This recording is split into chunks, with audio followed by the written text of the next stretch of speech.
Hey y'all, I'm Dominique Murray and I am back with Make It Happen Sis, the podcast. On today's episode, I have Miss Dasia with us, and right before she gets ready to introduce herself, just to remind you guys, every week we're gonna bring on a new member of Make It Happen Sis, and they're gonna discuss their business, their ventures, and then we're also gonna dive into a topic. So today's topic, we're piggybacking off of last week with the work-life balance, and we're focusing on the Superwoman Syndrome. So a lot of us deal with that. I am so guilty of that, so it's a perfect episode to talk about.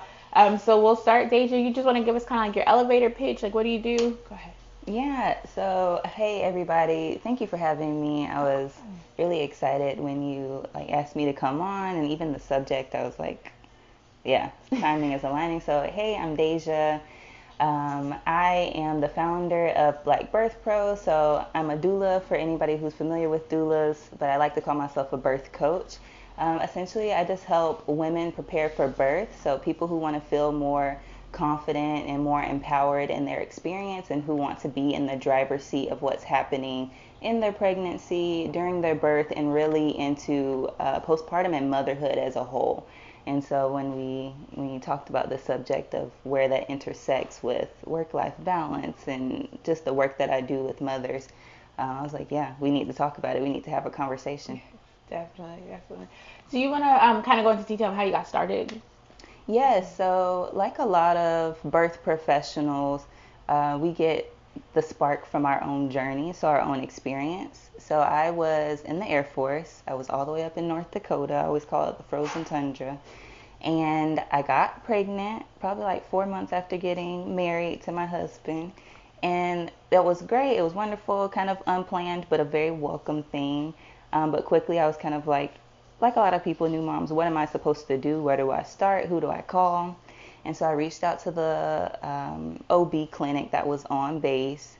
And it was a very, here's this packet full of OB providers and kind of like pick who you want type of thing from this list of names that was just, OB so and so, X amount of years, but no other information. And so already from the jump, I was kind of feeling like, is this it? Is this the welcome into motherhood that I get?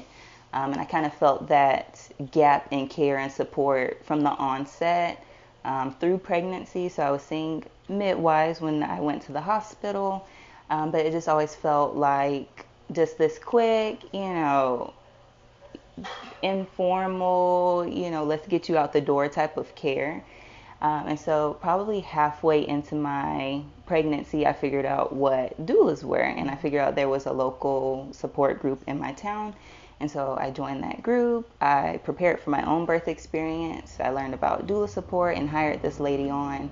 And so going through my own birth with my first daughter, who's now 4 years old, seeing what doula support felt like and how much impact it had on me, it kind of like connected all the dots where I was like, oh, I think this is where I was always supposed to be. Before coming into doula work, I was in school. I thought I wanted to be an OB myself, but kind of through sitting through some of the biology, microbiology classes, I was like, oh, it's going to take me 10 plus years to get to the point of supporting somebody. And that wasn't the path. So kind of coming full circle, going in the military, moving across the country and figuring out, oh, there's doulas and people who can support you through pregnancy, in your labor process, when you bring this baby home, just felt like this is where I'm supposed to be at. Wow. So how was your own birth experience? So with the doula and like, did you go to the hospital? Did you go? Yeah. So I planned for a home birth the first time around after I figured out all these dots. I did have a doula and I had my home birth midwife. Things moved to the hospital space. So for a non-emergent reason, which is a whole nother topic in itself when we talk about home birth and what makes it safe. But we can talk about that, what happened with my second baby. But the first time around, I did move into the hospital a little bit into my labor experience. And it was kind of everything I was trying to avoid in the first place that kind of unfolded. So I had a botched epidural. So the anesthesia person put the needle in my back probably 6 or 8 times. Oh, wow. I came out with like a cerebral spinal headache where like I couldn't turn my neck. I couldn't like move for the first few days after my baby was born. And it was my doula who was proactive about hey, this is not okay. Like, we need to go back to the hospital. We need to go to the emergency room and figure out what's going on. And so even in that space, she played such a pivotal role of, again, filling in the gap where medical providers discharged me and said, hey, you just had a baby, everything should be fine. But it was her who was advocating for me and saying, no, it's not okay, and here's what we need to do about it. I think that's really important, because you hear all these horror stories of, when women get discharged and say there's bleeding or say there's headaches and stuff, and the doctors don't really inform you of, hey, if you have a headache, that could be really serious. You need to get back to the hospital. And so I think it is very important. It's great that you had her there to kind of advocate for you, to go back and get the care that you needed. So the second time around, this time you have already kind of been in the doula field, right? Yes. Yeah, so how was that one? Oh, wow. So my second baby is 8 months old right now.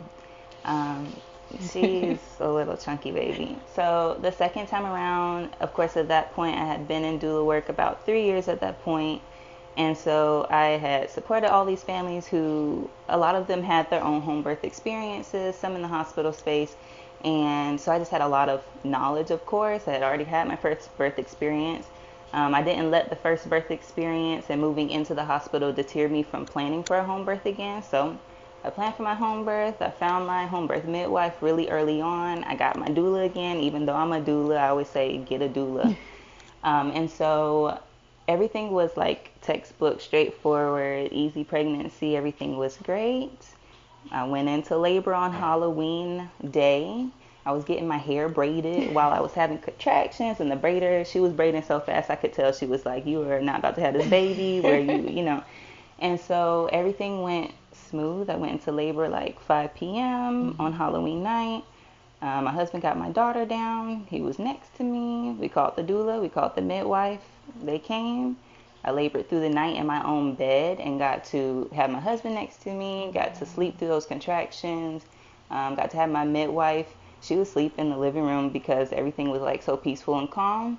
And yeah, I got on all fours on my bedroom floor and pushed my second baby out on the floor. And yeah, and it was such a healing experience to be able to, do it, to like support people through it and see like this can happen for me, and then to come back on the other side and have it happen for me. Yeah, that is amazing. That is definitely a dream that I always had. That, but like you said, you can plan a birth and things don't happen that way. But I'm really glad for you that happened.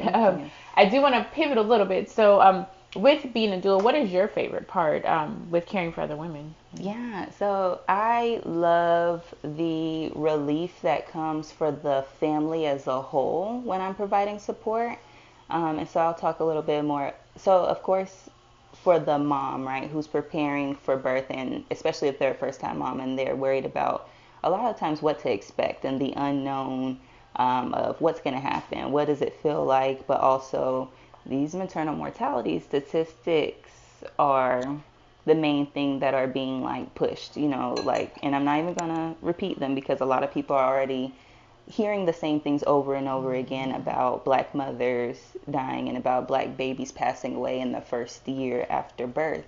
And so I like my favorite part of it is seeing that relief that people get when I start to talk through how preventable these things are and how it's not a flip of the coin, right? I think a lot of times there's these headlines of here's what's happening without the context that you don't just have to walk in and hope that you're okay.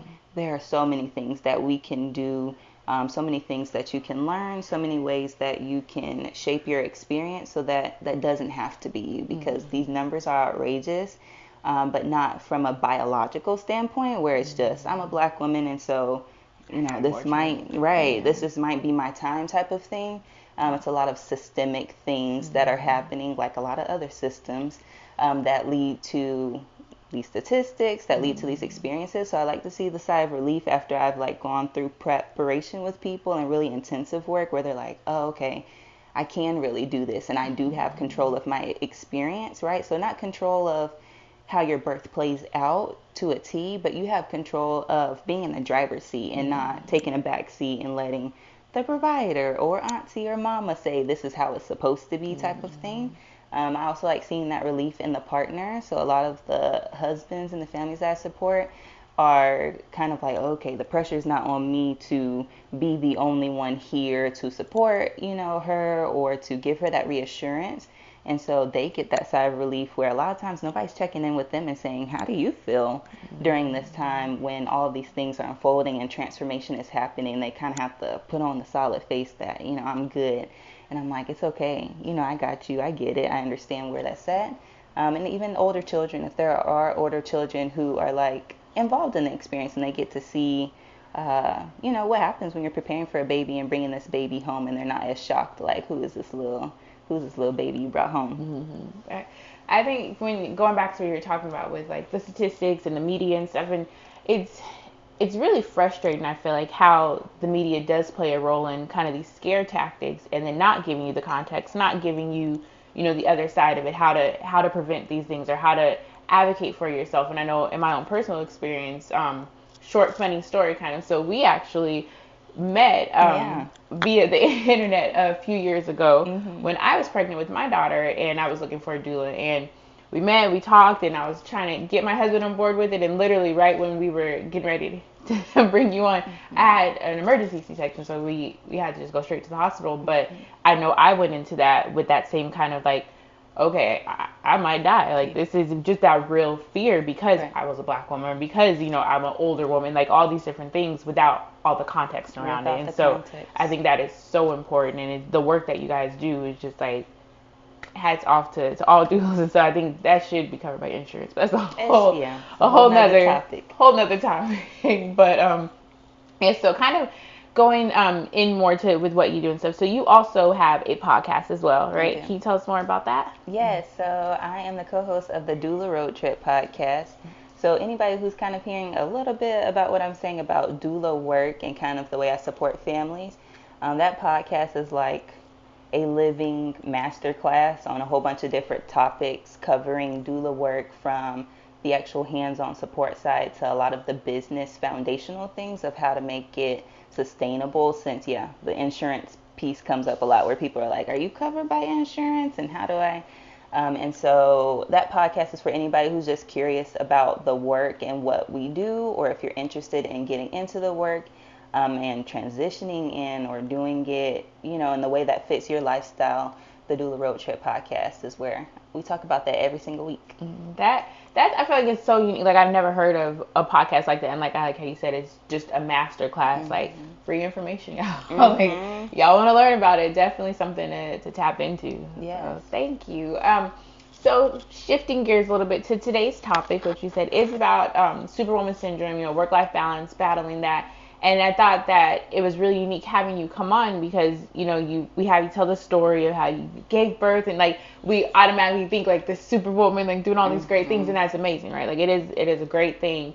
But I think that there's also this side where we all push ourselves way, way too hard, right? So like the what is it? The APA Dictionary of Psychology, says that Superwoman Syndrome is basically, a set of characteristics of women that take on the roles of multiple full-time jobs, and either they're doing it or they're attempting to do it, but they're mom, they're wage earner, they're the breadwinner, they're doing all these different things, a homemaker, a housewife, and they're exhausted, right? And so today we're kind of talking about why that is, why some of us kind of jump into that, included, and how we can combat that, how we can kind of balance it out, and try to live more healthier lives. So Dasia, why do you think that a lot of us do kind of wear that with a badge of honor?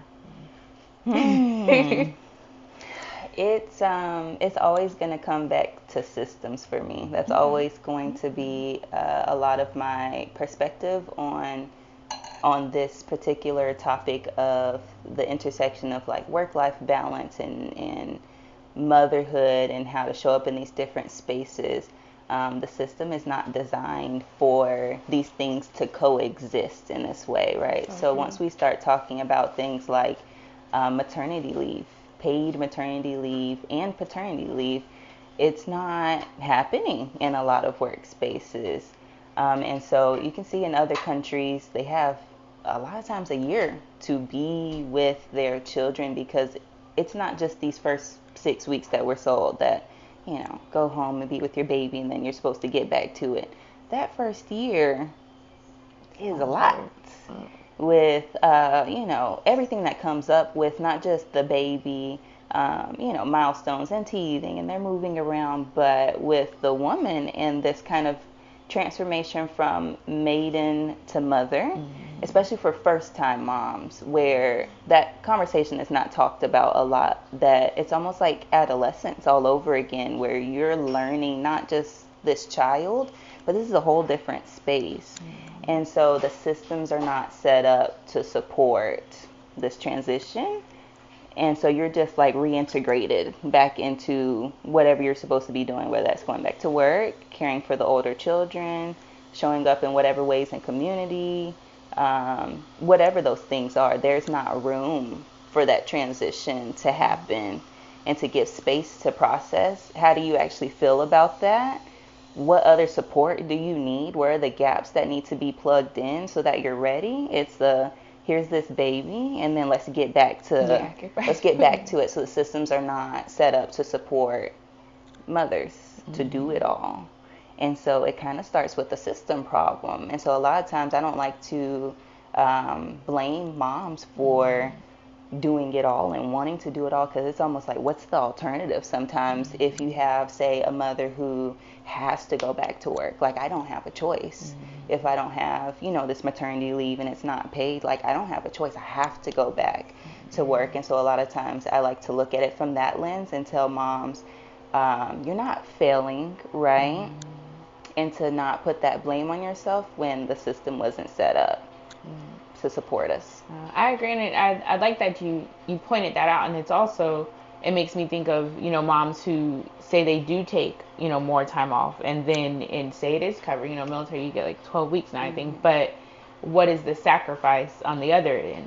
So it is covered, but you go back to work, whatever you were working on is essentially done because they've forgotten about you. Like, you've been gone, like, you've kind of been written off. And then you have these moms who are, like high speed, and they don't, it doesn't, every woman's different, right? Like, everyone's chemical balance is different, like every baby is different. So what might take you 2 weeks to conquer, it's going to take her 4 months to conquer. And then we're comparing each other, we're looking at these other women like, oh my God, look, she's already doing this, and this, and I'm still here in my pajamas, and I think that puts that pressure on us, and like you said, and that's part of those systems that are set up not really giving us that room to fully just breathe and live in motherhood.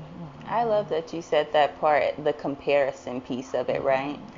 Because even when we talk about birth, my first birth experience and that recovery compared to the second time around were two totally different things. I think I was like on the phone calling people, up and moving around with my second baby because I was feeling good versus the first time around, what that looked like. And a lot of times how even the birth experience shapes your introduction into motherhood, right? And so this is not, me as a doula, I don't promote like it has to be unmedicated, it has to be at home. I really promote autonomy and what people want for their experience, even if that looks like a planned C-section, right? And so, but to say that it looks different, and so if your birth experience, if from the jump, it's going to look different for this person versus that person, or this pregnancy versus your next, there has to be room for some transitional period, again, to process, to heal, and to see what does this individual person and family need to get reintegrated back into the society and the day-to-day things. And there's no reintegration happening. So you just keep taking on more without ever having to pause to assess capacity and, what's serving me in the season of life, or do things look different right now? Do you think that, because, all basically everyone that comes on the show is an entrepreneur, and I think we're kind of in our country in general in this season of seeing so many people stepping out, doing their own business, starting, and like the reason for doing it for a lot of us is to get that time back, is to, have control over yourself and your kids and everything. But then at the same time, we all know how taxing it can be. We all know how in the very, first several years, you really don't have control of your time because you're trying to bring something to life, and you end up using a lot of that time and you're doing a lot of stuff. Do you think that, how's the way to word this? Because I know like we're not, because I'm a mom, you're like, we're not blaming women for like, hey, well, you chose this life, but how do you think that plays into it? Is it fair to say like, well, maybe this isn't a field for us like that? I don't think that's fair personally. Like, how do you kind of combat that kind of thing when people are kind of like, you guys don't have to do what you're doing, like, right, the whole like this is what you chose type of narrative. Yeah, I love that you bring that up. I think again it's a reassessment. A reassessment needs to happen of what do things look like in this season. I know a lot of the times with the women that I support, there's this idea of trying to get back to something. And so I'll just use a comparison, right, of if I was in college and I was dating my husband at the time, so my boyfriend, and I had freedom to travel and I was in school and I was pursuing X, Y, and Z, and now I have this baby. A lot of times there's no, back to the systems, but just as in general as a society, we don't make room for what does this look like in this season, in this way, where we're not trying to get back to having things in this way and with a baby, because things, and I don't mean this in a bad way, right, but things will never be the same, but that's not a bad thing.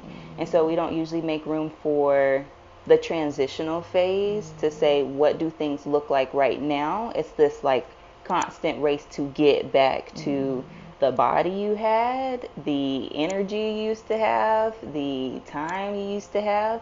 And so a lot of times what I like to tell people is, instead of this trying to get back to this version, is to embrace the change, because things are always changing, but really ultimately honoring those values that were attached to the things you were doing.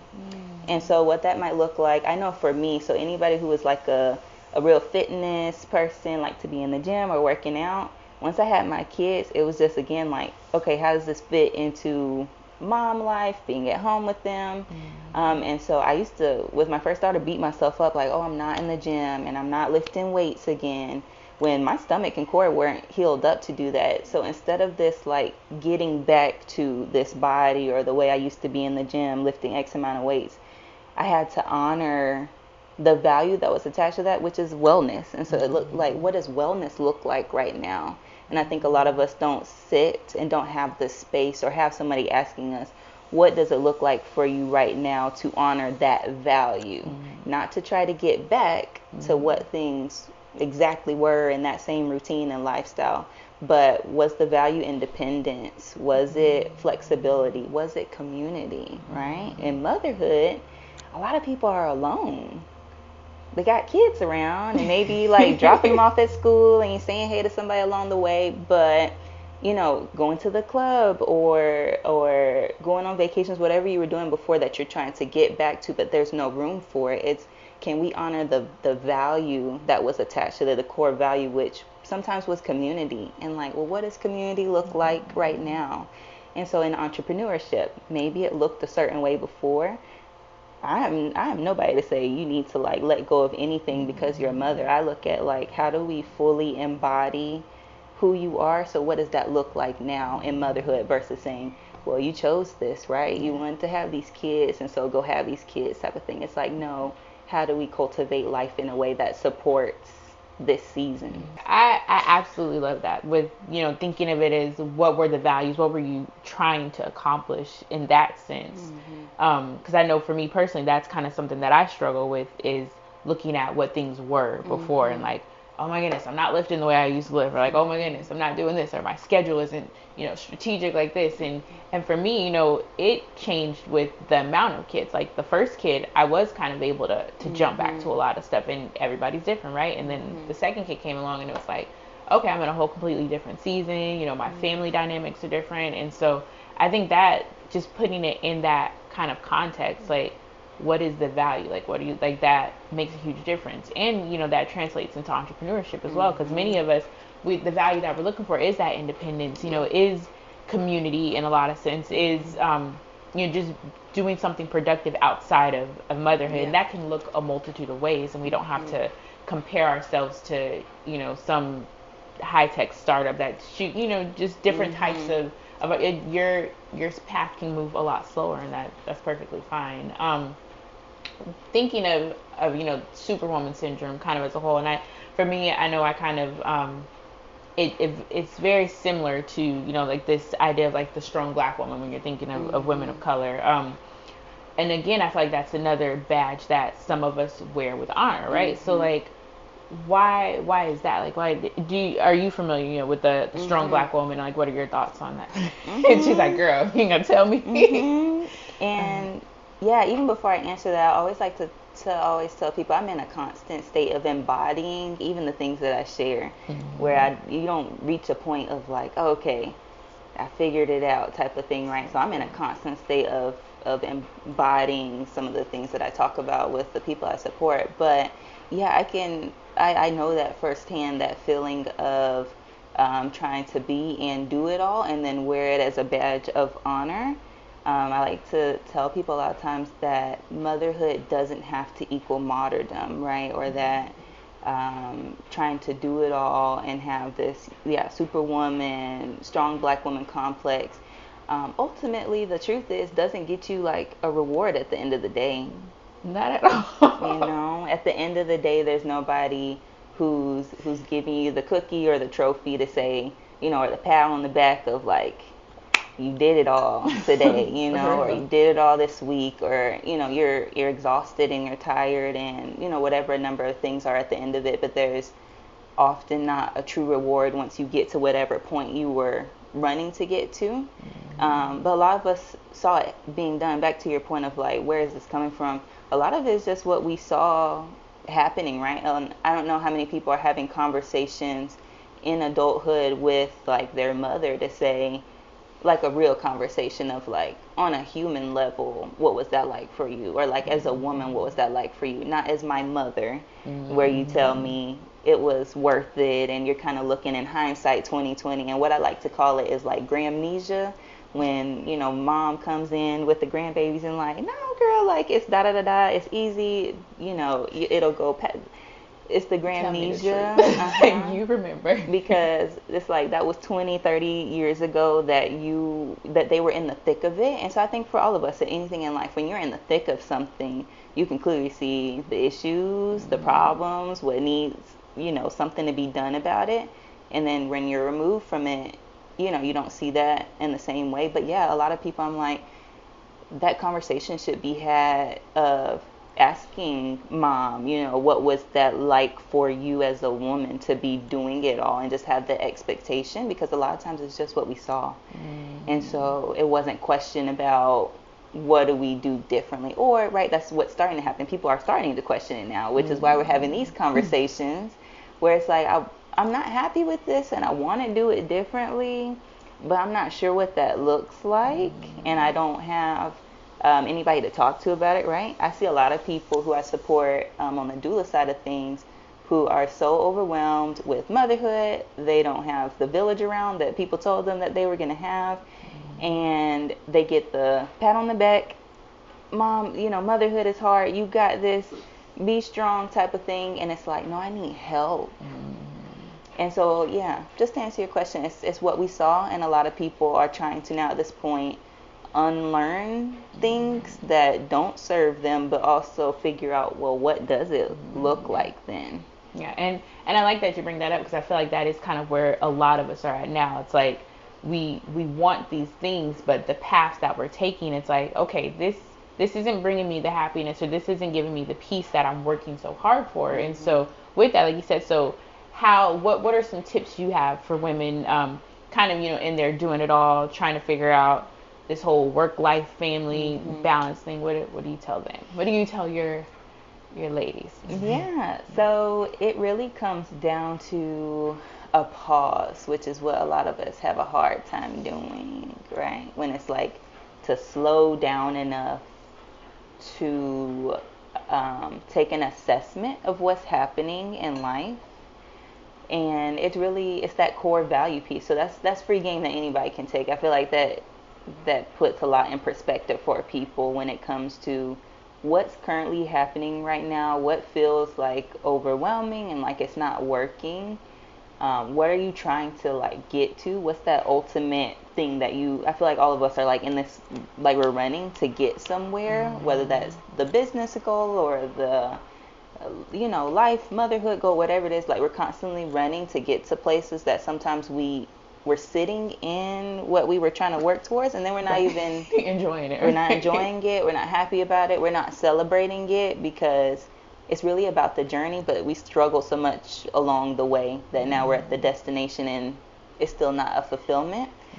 And so really taking that time to like pause and assess is one thing, and like starting to evaluate those core values that maybe are not being honored right now, or that you're seeking, which a lot of times is the core of it, because maybe it's not the dollar amount or the specific thing. Maybe it's literally the core value that you're looking to be honored. And then the self portion of it, a lot of times we're taking ourselves out of the equation of everything that's happening. So being mom, being at work, being business owner, being wife, being friend, whatever these different things are, being, at school, PTA, and not putting ourselves in the mix of whatever we're working towards. And so it's like, where are you being factored into this equation, and where are you able to show up and embody the fullness of you? Because when that work starts to happen, the full embodiment of like, who am I, and that identity piece, we didn't even talk about that. That's a whole nother conversation. Right. But really identifying like, who am I right now? Like, who am I outside of the roles of mother, CEO of this, director of that? Who am I at the core if I had to strip those labels down? And that question is hard to answer, but that's the root of clarity around everything else. Like when that becomes clear of like, who am I at the essence of who I am? All this other stuff is clear to see, like, that doesn't align anymore with what I'm trying to do. Or here is this piece that does serve me. So that's a complex. Yeah, it is. A complex tip, but I just want y'all to know the tips and tricks and kind of like mommy hacks and getting really rigid with the routine. I'm not saying to not do those things. I'm just saying that's not the solution that most of us are looking for. And I like how you put it, because I think that is a lot of what people kind of turn to. It's like, well, make sure you have them on a strict schedule. Make sure you have and then it's like, carve out your self-care time and do all these things. And like that sounds nice in context and stuff, but when you're just can't get out of the bed kind of thing, or you just can't look ahead because you're just stuck in the now, like it's a lot more complex than that, right? These are band-aid fixes, right? And one thing I have noticed for me, which kind of I don't know if it still is like a quick fix, and I didn't even realize that's what I was doing with how I am with, because I think I became entrepreneur for community, right? That was one of the big things that I wanted. I wanted the community, and so I've kind of built this community with Make It Happen Sis, and I've been more transparent than I've been in the past. So like talking about different things, talking about struggles, and I didn't realize that in doing so, I had these people who now were like calling me out when they see stuff, right? And so, but it's like a good thing, right? So I have people like calling me like, hey, why are you working right now? You just said a second ago, like, you need to take a break, and so like it kind of like, for me, I'm like, oh crap. But I think that is benefit, and so I think that could be something that women can use. Use the people around you, like be honest with the people around you, so that when you're so stuck in it and you can't see somebody, one of your close friends, someone in your support system can say, hey, you need to take a beat, you need to slow down, you need to take a second. So that's just something that I didn't even realize was kind of going on with me. Any other tips you would have, or any other kind of words of wisdom for women who think that they gotta do it all? It's exactly what you said. I love that you brought that piece up. It's the community piece, right? Whether that is the community that you're finding in entrepreneurial spaces, or in motherhood, or whatever similar interests that you and other women are sharing, is finding community. I was listening to something recently, I don't know if this was last night or this morning, where somebody was talking about she was sick, she was in the hospital, it was just her, she had kids and a husband, but they weren't there, but she was just thinking like, who else besides my family, immediate family, like who else do I have to call on and just say, I don't need anything right now, but I just thought you might want to know that this is what's going on with me. And so many of us are just siloed and alone, or again bumping into each other in spaces but don't have true community who is calling us out if we need to be calling out, or calling us in, what I like to call it, and saying, hey, come on, let's talk about this, or really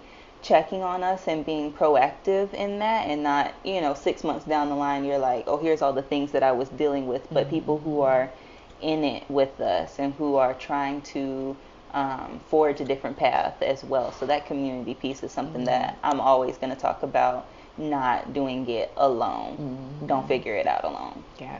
And that, kind of is in a privilege in itself if you have that community, because there are so many women who don't have that, right? Like, so it's so complex and complicated, and I hate that it's not just a simple, like, hey, here's how you battle this, here's how you go through this. But I think the honest, look at it and having these conversations is the start to, just being open to talk about it. And we could, kind of take this topic and go 50,000, right? Like, just keep going and going and going. But I do appreciate you so much for coming on and talking with me about this. So for women that are looking to find your services, maybe they have questions, maybe they want to become doulas, how can they find you? So you can search for me on Instagram. I'm on Instagram at Black Birth Pros. You can type in my website, blackbirthpros.com. My personal life things I like to share, just mom things, stuff, entrepreneurial things, is on my personal Instagram. So Dasia_Janae, that's DASIA_JENAE. So any of those places. All right. Well, thank you. I do want to shout out really quick. As you guys know, all season long, we have been here in the beautiful Lavino Wine Bar, one of my favorite go-to places to just kind of take some breaks sometimes when I need to. And as you see today, we have our water because it's pretty early in the morning. And I don't want anybody frowning upon us for drinking this early. But we do have a Le Babler wine here that you can get at Lavino. Again, you guys, thank you all so much for watching. Check Dasia out on Instagram. Come down to Lavino and tune back in for another episode next week. All right. Thank you guys. Thanks, Bye. Dominique. Thank you.